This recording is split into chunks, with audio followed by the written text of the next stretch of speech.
परिणाम जब भी कोई विशेष कार्य आत्मा में घटित होता है तब होते हैं।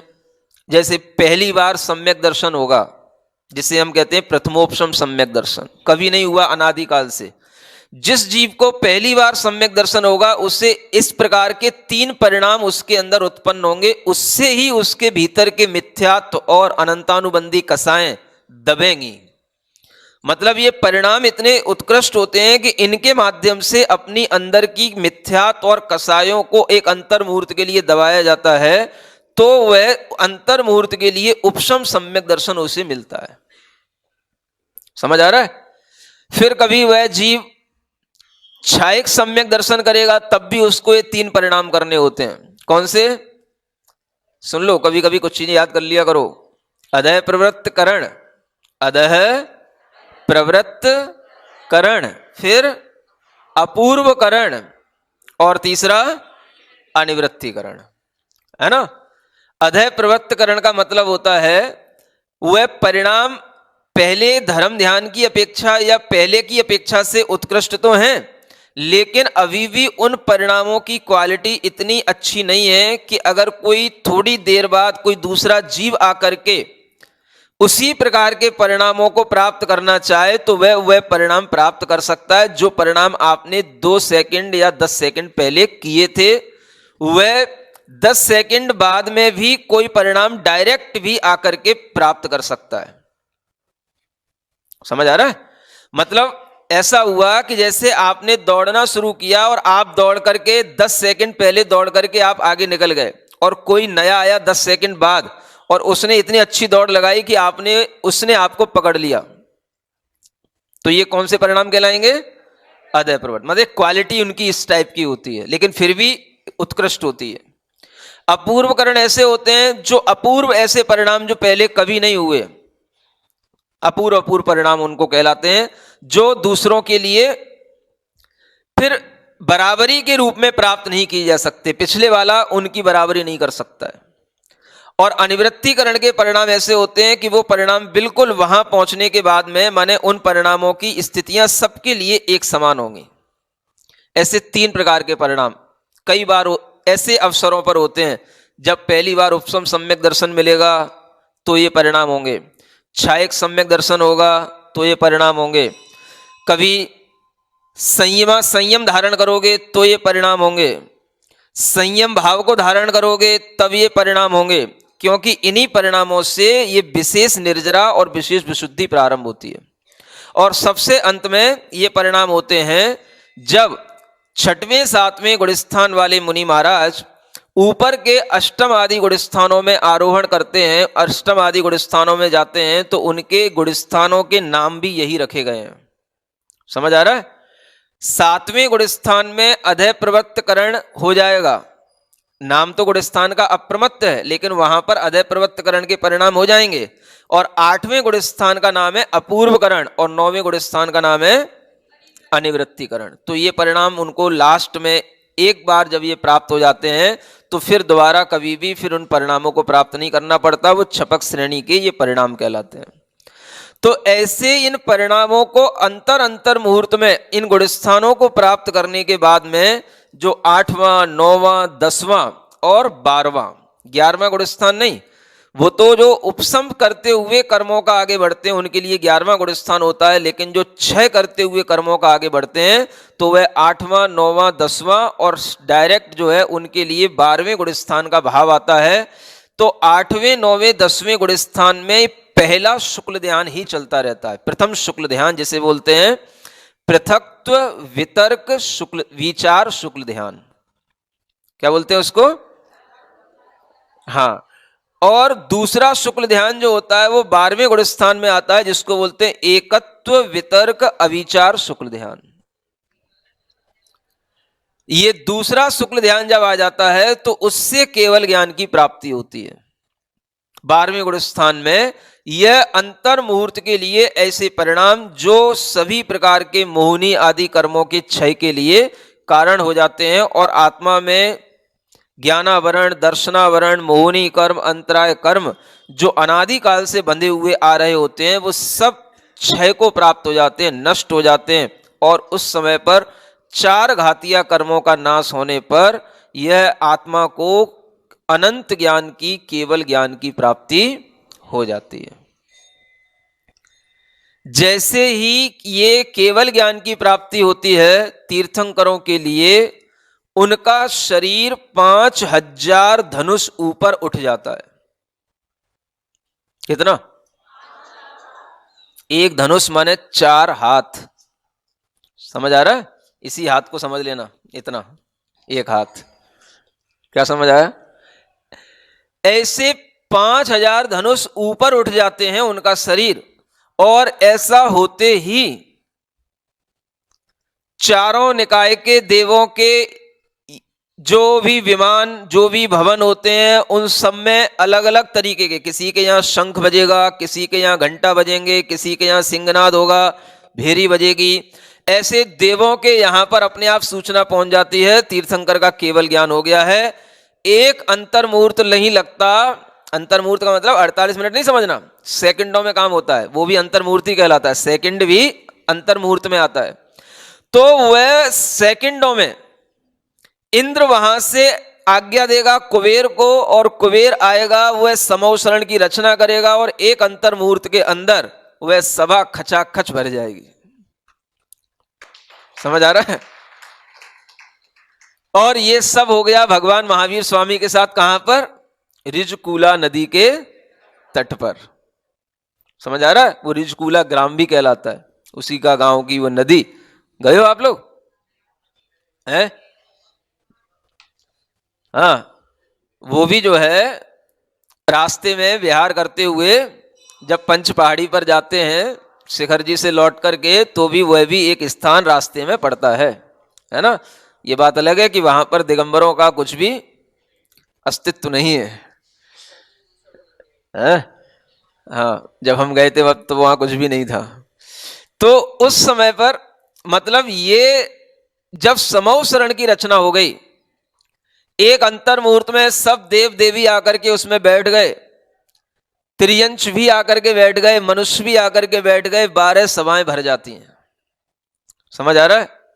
और वह भगवान का दर्शन करने वाले जितने भी लोग होते हैं, एक तरह से शास्त्रों में लिखा है कि जितने भी सभा में बैठे होते हैं सभी सम्यक दृष्टि होते हैं। क्या समझ आ रहा है? अभव्य जीव तो वहां भगवान की सभा में प्रवेश करते ही नहीं। समूह शरण का मतलब अलग होता है, और जो भगवान की 12 सभा है उसका मतलब अलग होता है। समझ आ रहा है? जैसे ये सभा कहलाएगी 12 सभा, है ना। अब इस मंदिर के आगे बहुत सारा और भी प्रांगण है, तो कई सारे कोट होते हैं, दीवारें होती हैं, कई सारे उसमें भूमियां होती हैं।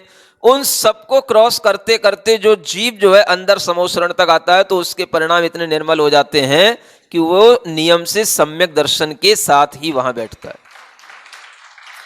और जो अभव्य जीव होता है वो बाहर ही कुछ ऐसी चीजें बनी रहती हैं, कुछ नाट्यशालाएं, कुछ ऐसे स्तूप होते हैं, वो बाहर ही बाहर धूम मतलब भटकता रह जाता है, और बाहर ही बाहर देख करके वहीं अपना टाइम पूरा कर लेता है। किनके लिए? अभव्य जीवों के लिए।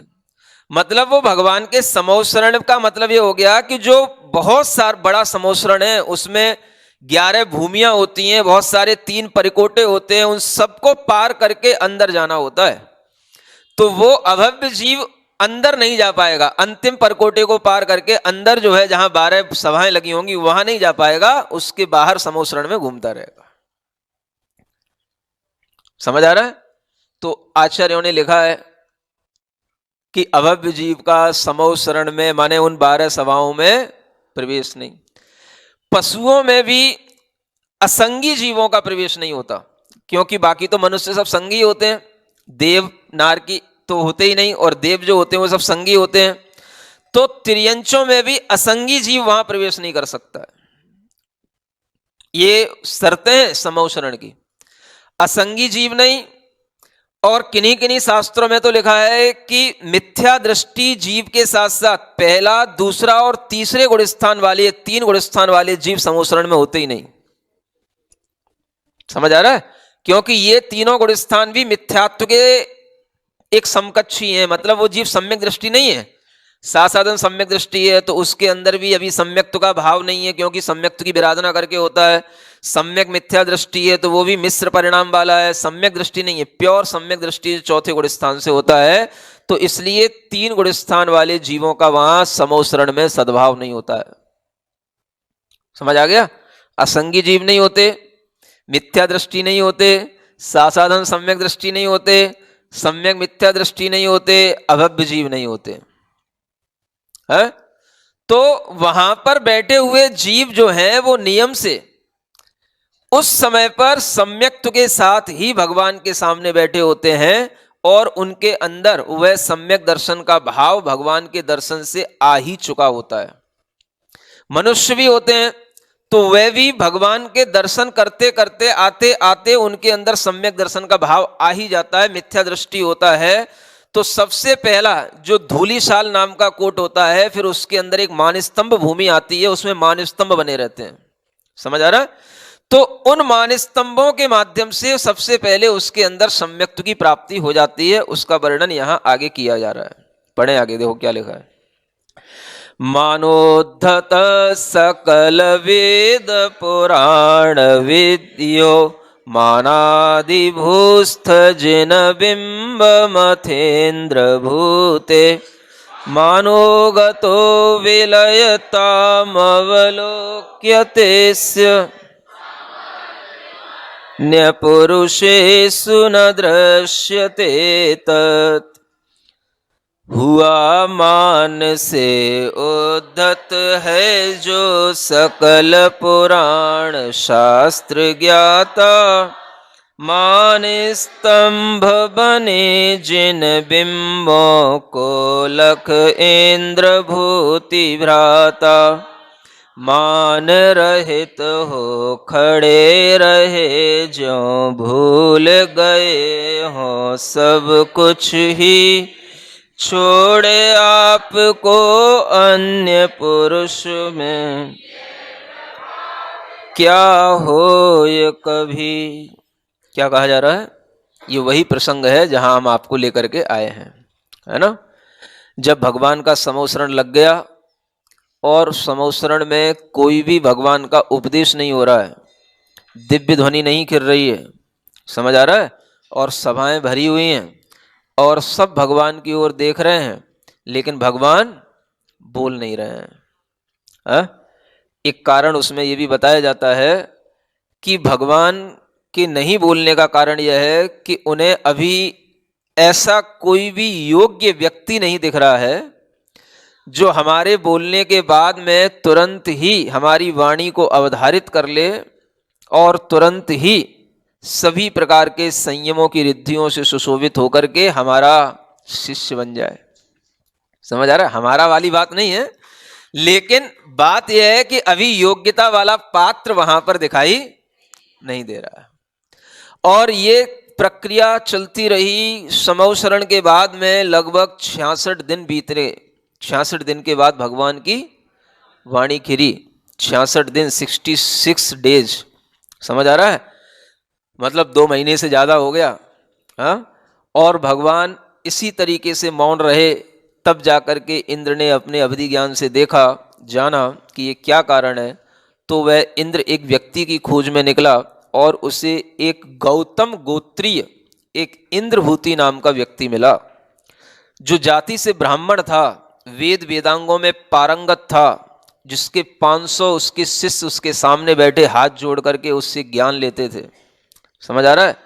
ऐसे उस पांडित्य को धारण किए हुए उस व्यक्ति के पास पहुंचा और उसने उससे प्रश्न किया कि क्या आप जीव तत्व के बारे में कुछ जानते हैं?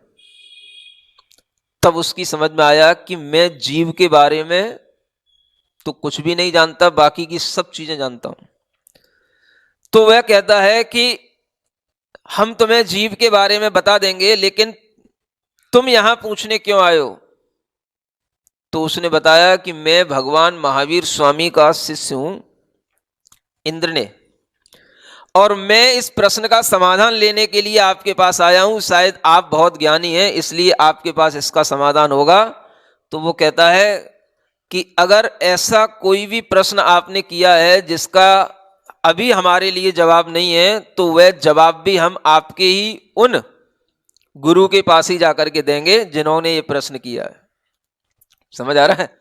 ये इंद्र की उस समय पर एक तरकीब थी जिसके माध्यम से उसे भगवान के सामने इंद्रभूति को लाना था, है ना।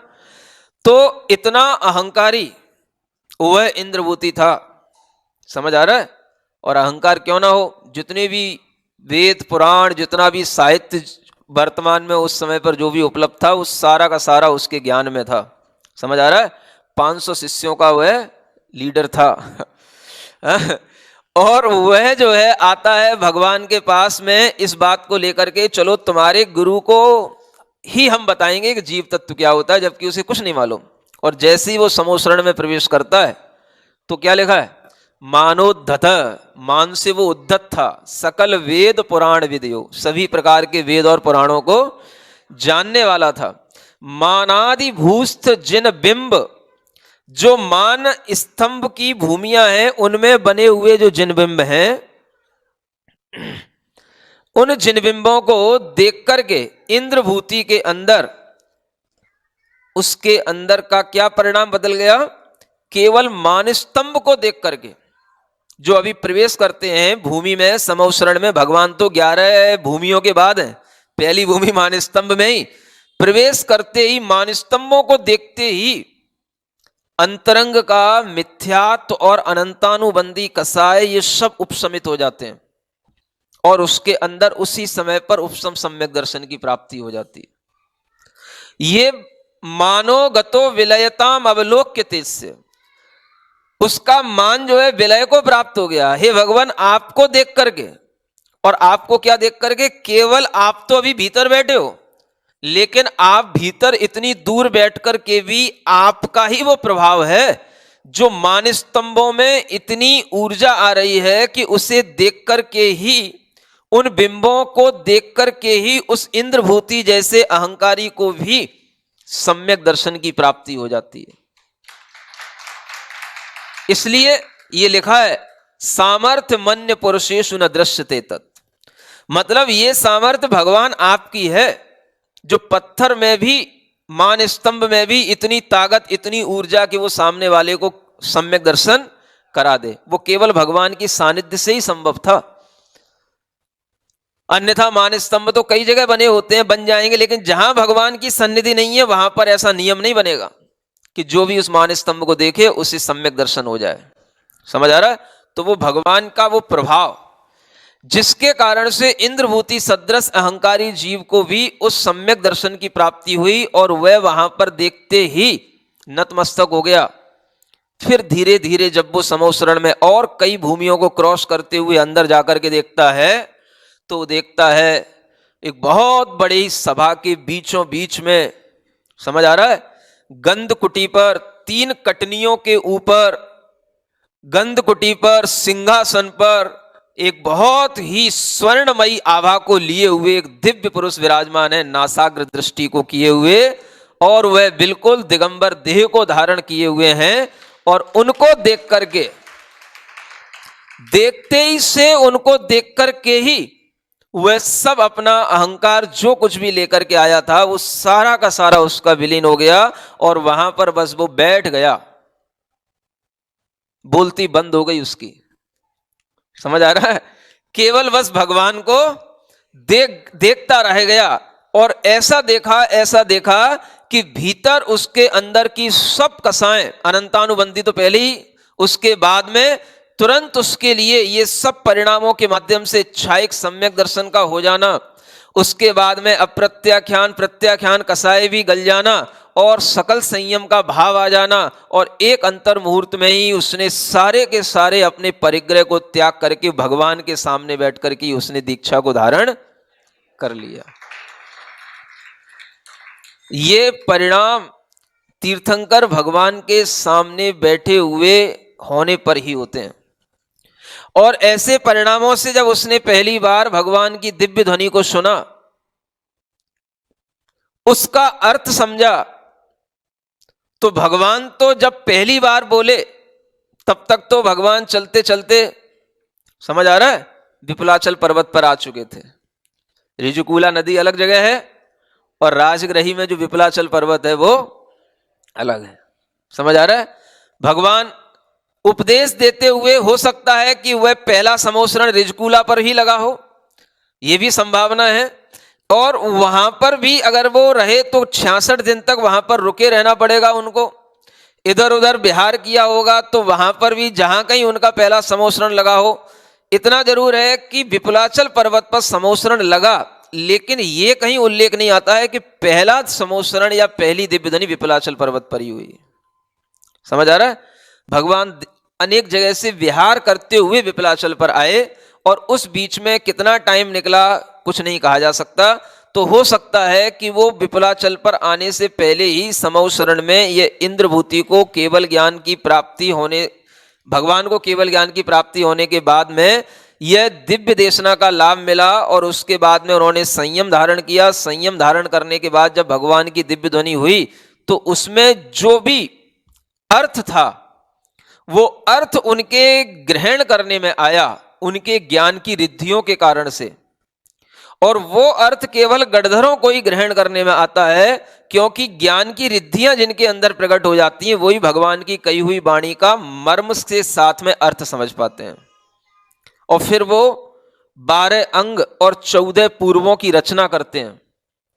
और जब वो 12 अंग और 14 पूर्वों की रचना कर लेते हैं तो उन्हें ग्रंथकर्ता कहा जाता है। क्या बोलते हैं उन्हें? भगवान को अर्थकर्ता कहा जाता है और गणधरों को ग्रंथकर्ता कहा जाता है। समझ आ रहा है? वो ग्रंथ मतलब जिन्होंने अब उस भगवान की वाणी को गूंथ करके 12 अंग और 14 पूर्व के रूप में विभाजित कर दिया, वही जब आगे के और शिष्यों को बताएंगे तो वह भी जब आगे उस वाणी को प्रवाहित करेंगे तो वो कहलाएंगे उत्तरोत्तर ग्रंथकर्ता। उत्तर ग्रंथकर्ता, फिर उत्तरोत्तर ग्रंथकर्ता। तो इस तरह के ये भगवान की वाणी का जब प्रचार प्रारंभ होता है तो वह उसमें मुख्य भूमिका इंद्रभूति, गणधर या कोई भी और गणधर होते उनकी रहती है। लेकिन सभी गणधरों में प्रमुख ये थे। पहले इन्होंने गणधर परमेष्ठी का पद प्राप्त किया, उसके बाद में फिर और भी आए। इतिहास बताता है कि इनके और भी 2 भाई और थे, एक अग्निभूति एक वायुभूति, और वे भी सब 500 शिष्यों के लीडर थे। समझ आ रहा है? और वे भी समोसरण में आए और उन सब ने भी भगवान के समक्ष ऐसे ही दीक्षा ली है। ऐसा करते हुए भगवान के 11 गणधर हो जाते हैं। कितने? भगवान महावीर स्वामी के। समझ आ रहा है? और हजारों मुनि महाराज, लाखों श्रावक, ये सब, और उसके साथ साथ आर्यकाएं, सारा का सारा समोसरण जब इस तरीके से भरा हुआ रहता है, भगवान दिव्य उपदेश देते हैं, तो समझो कि वह वातावरण कितना आनंद का वातावरण रहता होगा, जहां पर भगवान के विहार के साथ साथ ऐसे सब पूरे मुनि, आर्यका, श्रावक, श्रावका, सबका विहार चलता है। क्या समझ आ रहा है? कुछ आ रहा है कि नहीं आ रहा है? उस समय पर जब ये भगवान का समोसरण विहार करता होगा, चलता होगा, लाखों की संख्या में, समझ आ रहा है? 1 लाख श्रावक, 3 लाख श्राविकाएं, 36,000 आर्यकाएं। समझ आ रहा है? अलग अलग तरीके के विक्रिया रिद्धि के धारी मुनि अलग, 900, कोई 500, कोई 700, 1000, केवल ज्ञानी भी 700, ऐसे न जाने कितने समोसरण में लोग रहते हैं और इतना वैभव उनके साथ में चलता है। कितने लोग उसमें आते जाते हैं, कितने निकलते जाते हैं, लेकिन वो संख्या इतनी टोटल बनी रहती है। समझ आ रहा है? लाख क्या कहलाता है? 1 लाख श्रावक चले, 3 लाख श्राविकाएं चले, और जो समोसरण में बैठे हो तो 4-6, 10 लाख तो लोग हमेशा ही उनके साथ में बैठे, मतलब है इतना बड़ा जिनके साथ में मतलब समोसरण रहता है और इनका वैभव रहता है। उस समय पर कोई भी व्यक्ति नया आता है, अगर थोड़ा भी मन का हल्का होगा, हल्का मतलब उसके ऊपर कसायों का भार ज्यादा नहीं होगा, थोड़ा सा उसका मन हल्का होगा, तो वो वहां से कभी भी खाली हाथ नहीं लौटता। सबसे पहले तो वह अगर कोई सामर्थ्यशाली होगा तो सबसे पहले तो वो सकल संयम को ही धारण करता है। नहीं सामर्थ्य बने तो देश संयम को धारण करेगा, नहीं सामर्थ्य बने तो कम से कम सम्यक दर्शन को लेकर के तो जाएगा ही, अणुव्रतों के साथ तो वहां लौटेगा ही, खाली याद कोई नहीं लौटता। समझ आ रहा है? ये उस समो शरण की महिमा होती है। ऐसी उस महिमा को देखो, यहां कुछ लिखा गया, क्या लिखा है? थोड़ी सी आवाज और ठीक करोगे? साक्षाद विलोक्य सचराचर विश्वमंत कैवल्य बोध वदनंत सुखस्य यैर्मन्वते जिन मात्मरूप नित्यं कथं वद भवेयुरिहार्तयोक्ता अंतरंग में निज आत्म से विश्व चराचर देख रहे, केवल ज्ञान साथ जो होता वह अनंत सुख। हे जिन तब परमात्म रूप को मान रहे जो इसी प्रकार, अहो बताओ कैसे फिर वे दुखी रहेंगे। क्या कहा जा रहा है? संकट मोचन स्तुति है, सब संकट भगवान के समोसरण में ही जाकर के छूटते हैं, है ना। ये संकट दूर करो जो भगवान के समोसरण में जाकर के दूर होते हैं, है ना। बाकी तो कितने ही संकट मोचन, कुछ भी करते रहोगे तो कुछ से कुछ होने जाने वाला नहीं। भगवान को समोसरण में देख करके, भगवान की समोसरण में ही विराजमान है, ऐसे भावों से स्तुति करते हुए जो व्यक्ति भगवान को याद करता है उसके संकट नियम से दूर होते हैं। इसलिए ये स्तुति संकट मोचन स्तुति कहलाती है।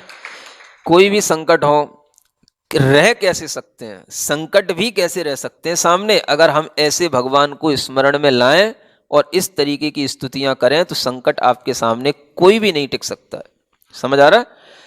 जो साक्षात देखने में आ रहा है, ऐसे भगवान साक्षात अपने ज्ञान से विलोक के सचराचर विश्व मंत है, अपने अंत माने अंतरंग में, चराचर विश्व माने चाहे वो जड़ रूप हो चाहे चेतन रूप हो, चर अचर, दो जीव अजीव दोनों प्रकार का यह विश्व भगवान के देखने में आता है, क्योंकि इस विश्व में दो ही प्रकार के पदार्थ हैं, जड़ और चेतन। ऐसे इस विश्व को अपने अंतरंग में देखते हुए कैवल्य बोध माने केवल ज्ञान के साथ में अनंत सुख के वो भोक्ता होते हैं। जो मन्यते जिन सदा परमात्म रूपम इत्थम, इस प्रकार के परमात्मा का स्वरूप जो हमेशा मानते हैं कि वास्तव में परमात्मा ऐसा होता है, परमात्मा का स्वरूप ऐसा होता है, इस तरह से जो मानने वाले होते हैं उनके सामने ये प्रश्न आ जाता है कि वे कथम वद भवेयु इह आर्त युक्ता, वो आर्त माने दुख से युक्त हो कैसे सकते हैं, आप हमें बताओ। ये पूछा जा रहा है आपसे ही। समझ आ रहा है? मतलब कि अगर जो भगवान को इस रूप में मानेगा तो उसके सामने कोई भी दुख टिक ही नहीं सकता है। दुख भागते हैं, दुख देने वाले कर्म भी डर करके भागते हैं। किससे? जब हम ऐसे भगवान को स्मरण में लाते हैं, अपने हृदय में लाते हैं, अपनी बुद्धि में स्मरण में लाते हैं, तो कर्म भी डर डर करके भागते हैं। समझ आ रहा है? कैसे भागते हैं? जैसे वो कल्याण मंदिर स्तोत्र में एक बार आपको बताया था, लिपटे रहते जैसे नाग जो है वृक्ष के चारों ओर लिपटे हुए हों, और मोर जो है आ जाता है, मयूर अपनी जब आवाज लगाता है तो वे सब सर्प जो है क्या करते हैं, अपने अपने बिलों में घुसते भागते हैं। समझ आ रहा है? ऐसे ही कर्म जो है अपनी आत्मा से लिपटे हुए हैं, लेकिन जब आप आवाज लगाओगे वर्धमान जिनेन्द्राय नमो नमः, समझ आ रहा है? हाँ, तो आपकी आवाज लगाते ही कर्म जो है, जो दुख देने वाले असाता कर्म हैं, वो अपने आप दूर भागेंगे और आपको हर इष्ट इच्छित वस्तु की प्राप्ति होगी। समझ आ रहा है? हर सुख की प्राप्ति होगी। तो इसलिए कहा गया कि दुख तो रह ही नहीं सकता है, इसलिए ये स्तुति संकट मोचन स्तुति कहलाती है। आगे क्या कहते हैं? अभ्यंतरे बहिरपीश विभासमानो विश्वं तिरस्कृतमहोत्र चिदर्शितैतत् हे ज्ञात्रिवंश कुल दीपक याम यत्सद्विभाति यदसन्न विभाति बाहर भीतर ईश आप तो पूर्ण रूप से भासित हो तब चेतन के महातेज से तेज समूह ज्ञात्रिवंश के हे कुल दीपक ज्ञातापन चेतनता में जो है वह प्रतिभासित होता जो ना दिखता ना उसमें। क्या कहा जा रहा है? जो भगवान को केवल ज्ञान हुआ है ना, दूसरे काव्य में जो प्रतिज्ञा की थी कि हे भगवान मैं आपकी चेतना की गुण पर्यायों की स्तुति करूंगा, ये वही प्रकार की स्तुतियां हैं। समझ आ रहा है कि जिन्हें अपने अंतरंग में इतना तेज उत्पन्न हो गया, इतना प्रकाश उत्पन्न हो गया कि जितने भी प्रकाशमान पदार्थ हैं वो सब उनके ज्ञान में दिखाई दे रहे हैं। क्या समझ आ रहा है? जो सूर्य आपको बहुत ज्यादा प्रकाशमान दिखाई देता है, ऐसे हजारों सूर्य भी हैं तो वह भी भगवान के ज्ञान में टिमटिमा रहे हैं। इतना उस आत्मा का प्रकाश बढ़ जाता है। वह अनंत ज्ञान का प्रकाश, इसीलिए वह केवल ज्ञान ज्योति कही जाती है, अनंत प्रकाशमान ज्योति कही जाती है।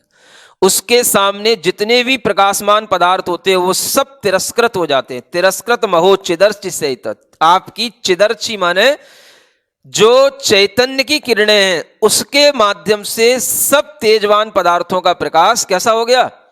तिरस्कृत हो गया, फीका हो गया, उसने उसको परास्त कर दिया। ऐसे ही ज्ञात्री वंश के कुल दीपक, भगवान का वंश नाथ वंश कहलाता है, उसी को प्राकृत में ज्ञात्री वंश के रूप में भी कहा जाता है। ज्ञात्री वंश को प्राकृत में नाथ वंश बोलते हैं। तो ये हे नाथ वंश के कुल दीपक, आपकी चेतना में जितना भी सत पदार्थ है, सत माने अगर लोक में उसका एग्जिस्टेंस है तो वो आपके ज्ञान में जरूर रिफ्लेक्ट होगा, और जिसका एग्जिस्टेंस है ही नहीं तो वो कहां से रिफ्लेक्ट होगा? समझ आ रहा है? अगर है तो वो आपके ज्ञान में आएगा, और जो नहीं है वो आपके ज्ञान में नहीं आता। ऐसा भगवान का ज्ञान अंतरंग में केवल ज्ञान ज्योति के साथ में प्रकाशमान रहता है। एक और काव्य पढ़ते हैं। त्वं चेत क्रमाक्रम विशुद्धि विवर्त विशुद्धि युक्त स्वात्मानमात्मनि विभाव्य विभाव मोक्त वैभाविकं वपुरिदं जिन पश्यसि स्वं सम्यक्त्वकारणमहो व्यभवत्परेषाम्। चेतन की गुण पर्यायों से तुम विशुद्धि युक्त सब विभाव को तज करके निज शरीर को भी है जिनवर वैभाविक ही दूजों को वही तन देखो सम्यक दर्शन हेतु लह।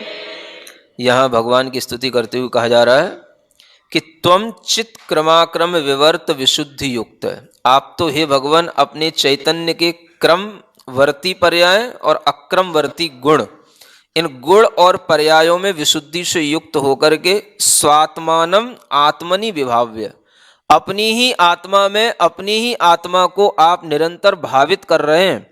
और आप कैसे हैं? विभाव मुक्त है। आप सब प्रकार के विभाव भावों से मुक्त हैं, माने आप अपनी स्वभाव में लीन हैं। और आपका ये जो शरीर है वैभाविकम वपु, यह शरीर भी आपका आपके लिए वैभाविक है, माने यह शरीर भी आप अपने स्वभाव में नहीं देख रहे हैं, ये भी आप अपने को कैसा देख रहे हैं कि यह शरीर मेरा कैसा है? विभाव स्वभाव वाला है, मुझसे वैभाविक परिणति को धारण किया हुआ है, ये मेरी आत्मा का स्वभाव नहीं है, ये आपकी आत्मा में स्पष्ट हो चुका है। क्या समझ आ रहा है? भगवान का शरीर भगवान के लिए कैसा है? वैभाविक है। लेकिन यहां एक बहुत अच्छी बात लिखी कि सम्यक तो कारण महो व्यभवत परेशान। आपका शरीर आपके लिए तो विभाव हो, लेकिन वह शरीर ही दूसरे भव्य जीवों के लिए सम्यक दर्शन स्वभाव का कारण बन जाता है, हैं? वह सम्यक्त्व का कारण बन रहा है, तो सम्यक्त्व ही आत्मा का स्वभाव है, तो आत्म स्वभाव का कारण है। आपका शरीर आपके लिए वैभाविक है, लेकिन दूसरों के लिए वह स्वाभाविक परिणाम उत्पन्न करने में कारण बन रहा है। इसलिए हे भगवान, आपका वैभाविक शरीर भी दूसरों के लिए स्वभाव की प्राप्ति में कारण हो जाता है। समझ आ रहा है? ये अपने आप में ये ज्ञान की बात है कि हम भगवान के पास में जो कुछ भी है वो भगवान के लिए क्या है, ये ना सोच करके ये सोचें कि हमारे लिए क्या है ना? तो लोगों को सम्यक दर्शन होता है, वो किससे होता है? भगवान के शरीर को देख करके होता है। और भगवान का शरीर भगवान के स्वभाव में नहीं है, वो उनसे अपना पृथक दिखाई दे रहा है, लेकिन वह वैभाविक परिणति भी हमारे स्वाभाविक परिणति का कारण बन जाती है। इसलिए जो पंडित लोग हैं, समझ आ रहा है, पढ़े लिखे लोग हैं, जो ये कहते हैं कि विभाव परिणाम से कभी भी स्वभाव की प्राप्ति नहीं होती, उन्हें यहाँ से ज्ञान लेना चाहिए कि वैभाविक भाव भी स्वभाव भाव की प्राप्ति में कारण बनता है। समझ आ रहा है?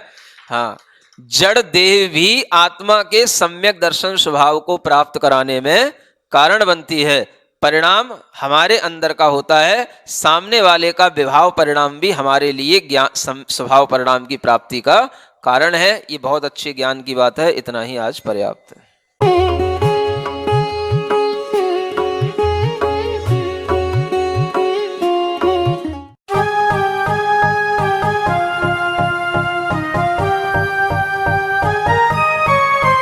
विद्यासागर गुरु